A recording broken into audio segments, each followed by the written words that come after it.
Welcome to another exciting episode of the $1 Million Peddlers. I'm Papergoy. And I'm Mr. Magazine. And it's a Saturday. It's a BOLO day.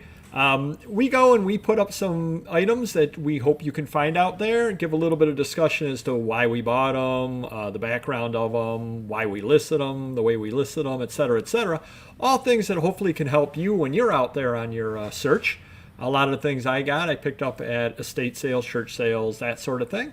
And hopefully you're able to find a similar kind of thing. And you... I'm up. Oh, there you go. I was going to say, you pick your things up from dealers and people that come into your store? I do that, yes. Yes, you do. I have the big old warehouse, 15 employees, and 500,000 items online. Nice. All righty. And this is one of those 500,000 items. Well, not anymore. No, true. It's gone. Long gone. And I was actually going to, before I read the title, because I bring this up, and we do not prep beforehand, obviously, and we each choose our own items that we put up to talk about. And I do click on the first item just because I have to do so to be able to go into the video. Right. And I saw it, and I'm like, what a crappy picture. And then I looked at what it was. So why don't you tell everybody what it was? And this is football season's around the corner, and this is an Aaron Rodgers Packers 2020 Panini one of one printing plate. Yep. And that's why it looks crappy and gray. This is the original plate that they made the card from. I took I think a $65 price on it. They're not as hot as you would think they are. I think because they're not appealing looking. Okay. So. And then on the back of the card, looks a little better, but... Now, can I ask a question about this? Sure. It's a printing plate. Yep. Is it the same thickness as a card, et cetera, et cetera? No, it's a touch thicker, I think. Yeah. So could people search packs that way, or do they come in sealed boxes, like with one pack or something? I think sometimes they're mail-aways where you can pull the card and then mail it in for the printing plate. Oh, but okay. I think it could substitute a jersey card. They're a touch thicker, so it all depends. Okay. And then sometimes they put in just a blank white card that's thicker to draw you off, so you don't know what's in there. Okay. Yeah. Oh, so they're way ahead of us. Oh yeah, absolutely. So it's not like the old days where you get every third one down on the right hand side was. Oh, okay. No, you got to earn that one. You got to open them up. So, well, yeah, $65. They go for 50 to 100 for the stars. Commons could be 20. 30, it all depends. One other quick question. Sure. What does a pack of that cost? Probably going to be like $10. Okay. Yeah. So if you do pull a good card like that, you can make a little bit of money. Yeah, definitely. All right, moving on. We spoke about these before, but someone brought in like 100 of them. I didn't want them. I paid next to nothing for them, and I sold a ton of them. So if you see these Bonsai magazines anywhere, I'm sure it's not a big publication, but I sell mine $15 to $20 all the time. So. Well, probably one of the reasons why you've been able to sell so many of them as well. Oh, the Karate Kid, good idea. Yeah. No. Oh, go ahead. Wow, you left me speechless. That does not happen very often. I was going to say because you had a lot of them. Right. In other words, if I picked up one and a one-off, yeah, I may be sitting on it till Kingdom Come. Right. But you picked up so many of them that you reached a critical mass in that, and so anybody interested comes across yours. Yeah. And do you sell a fair number of those multiples? Yes. Yep. Yeah. So somebody comes across it and they want 6 of them, or and I don't know the first thing about bonsai, but there's a certain technique that they use, and they see that 4 of these have that same technique on it. Pruning, So they're pruning.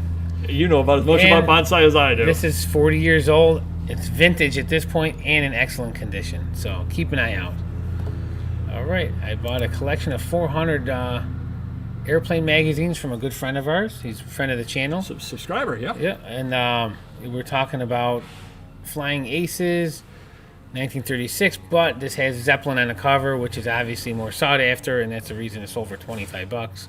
Yeah, I probably could have asked a little more, but I got a deal in bulk, and I'm happy with that. That's a nice cover. The only thing that I might have done a little differently would be zoom in.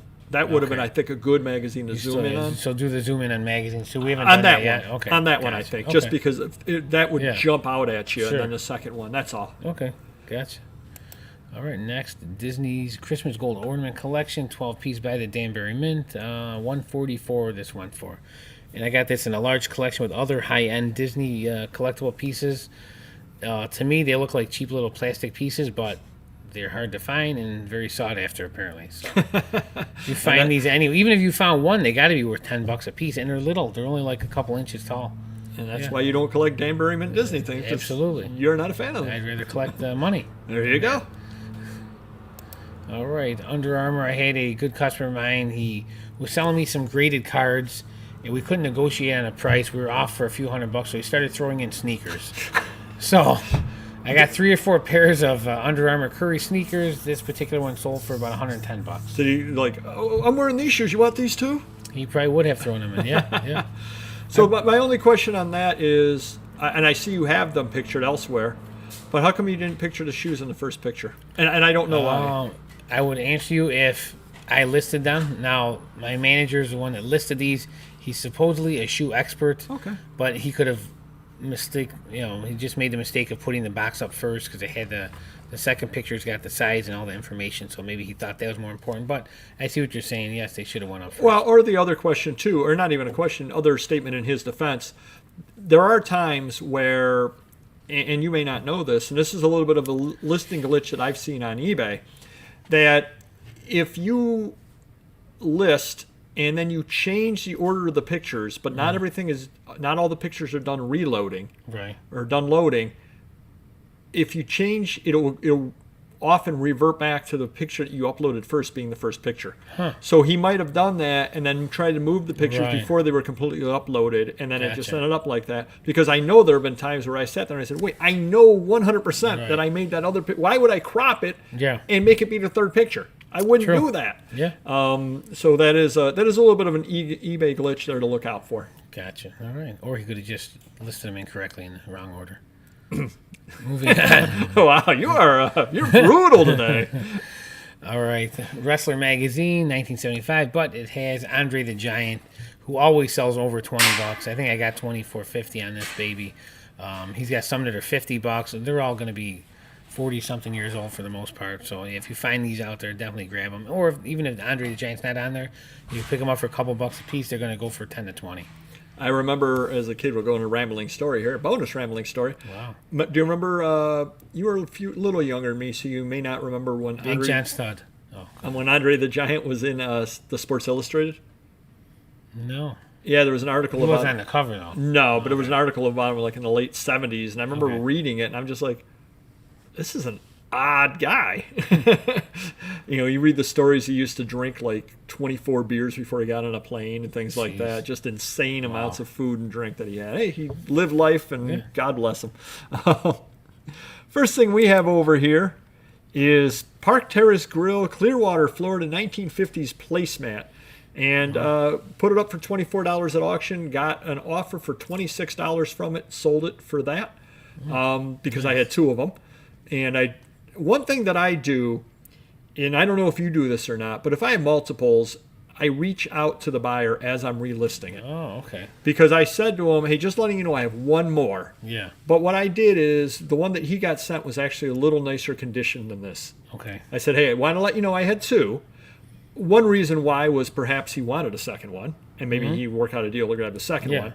The other reason why is we've always talked about warehouse finds, and I don't want him to think I got 500 of them. I literally have 1 more.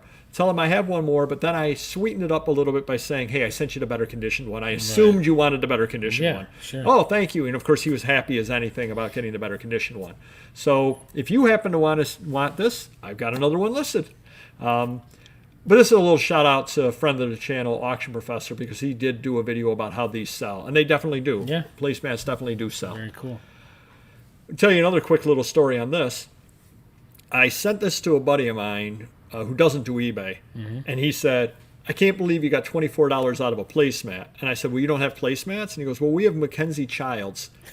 Do you know what those cost? They're very expensive. They were $25 for a Mackenzie Child. I said, you pay $25 for a placemat as well, and yours isn't nearly as cool as this. Yeah, true. So don't give me any lip. Exactly. Next thing we have over here, I bought this at the video we have up for the haul. A river runs through it. Take a look. Watch that video if you haven't seen it. It's a lot of fun. The video is.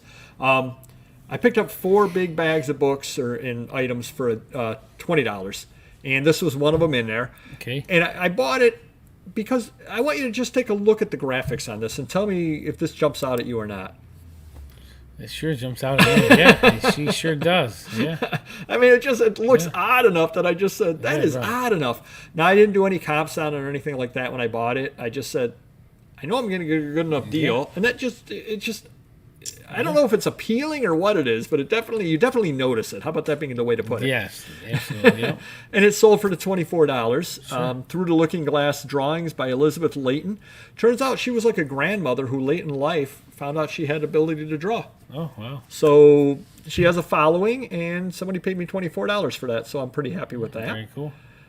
So again, if you see something out there that it catches your eye for whatever reason, whether good or bad, pick it up. Yeah.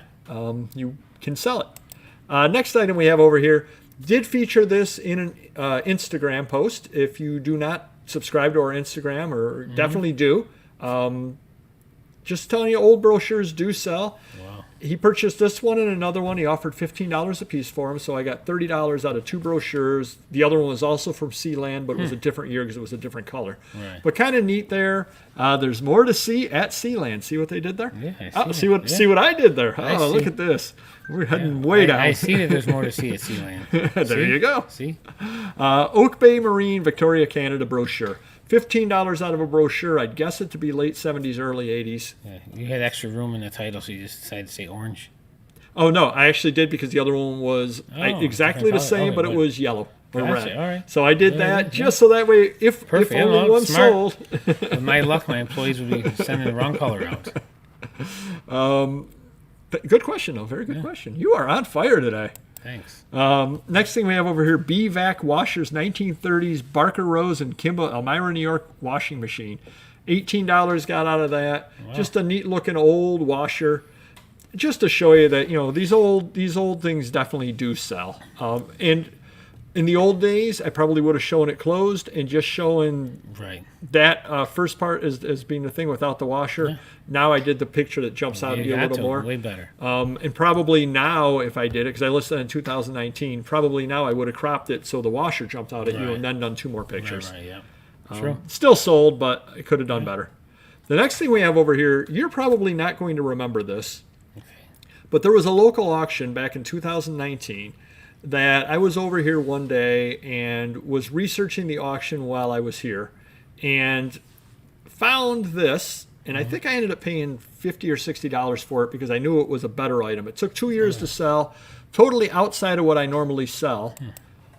Wow. That even is from the auction company telling you exactly what it is. Very cool. John Duncombe pewter plate, 1730s, 8.5-inch diameter antique. I did get the $222 out of it. Took a couple of years to sell.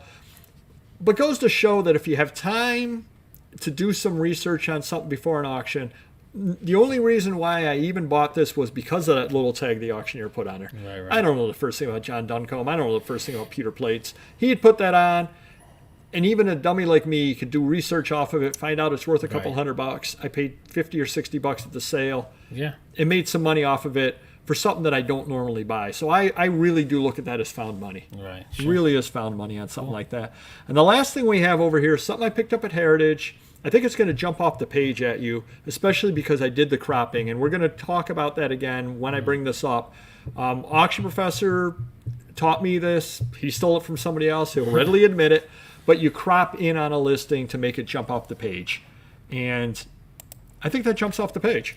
Yeah, it does jump off the page. Especially when you compare it to what it normally looks like. Yeah, true. So I cropped in on it. Oscar Cesar, Railroad, editorial cartoon, original art, Woodrow Wilson, engineer. I think I took a $170 offer on it. I picked it up at Heritage. I think I paid $135 for 2 Oscar Cesar. Oh, nice. The other one hasn't sold yet. Yeah. So I made some money off of it. Yeah. But it's just a neat looking piece over there and a little outside of what I normally deal in. But again, as we all know, we're trying to move over to the original art. Cool. So hopefully this has helped you some. Hopefully you learned a couple of tips. Crop in on your pictures, and when you've got multiples with different colors, if you can easily list in the title what it is, saves you trouble when it sells because then you won't mix it up. Yeah. Do hit the like button if you could. Comment down below anything out of this that caught your eye or helped you, and we will see you next video. Take care. Bye-bye.